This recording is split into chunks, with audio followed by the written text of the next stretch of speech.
Hi, this is Sai Sairam. Tirumala Tirupati laddu వివాదంపై నేను సుప్రీంకోర్టులో విచారణలో భాగంగా దేవుడిని కూడా ఎందుకు రాజకీయాల్లో లాగుతారంటూ కూటమి ప్రభుత్వంపై అక్షంతలు వేసిన సుప్రీంకోర్టు వరకు వెళ్ళిన ఈ లడ్డు వివాదం మన దేశ ప్రధానమంత్రి అయిన నరేంద్ర మోడీ వారి దగ్గరికి వెళ్ళలేదా? స్వతంత్ర భారతదేశంలో ఎందరో ప్రధానులు వచ్చారు, ఎందరో ప్రధానులు వెళ్ళారు.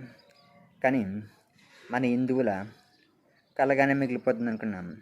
అయోధ్యలో శ్రీరామ మందిరాన్ని ప్రారంభించి పూర్తి చేసిన మోడీ గారు ఇప్పటి వరకు ప్రపంచ ప్రసిద్ధిగాంచిన తిరుమల తిరుపతి లడ్డు వివాదంపై ఒక్కసారి కూడా నోరు మెదపలేదు. నిజానికి మన దేశ ప్రధాని మోడీ గారు దేశ అభివృద్ధికి ఎంత సమయం కేటాయిస్తున్నారో అదేవిధంగా మన హిందూ మతం వ్యాప్తికి కూడా అంతే సమయం కేటాయిస్తున్నారు. ఇటువంటి మన మోడీ గారు ఇప్పటి వరకు కూడా తిరుమల తిరుపతి లడ్డు వివాదంపై స్పందించలేదు. అంటే ఇది ఒక రాజకీయ కుట్రగానే మిగిలిపోతుందనే ఉద్దేశంతోనే మోడీ గారు దీనిపై స్పందించలేదు.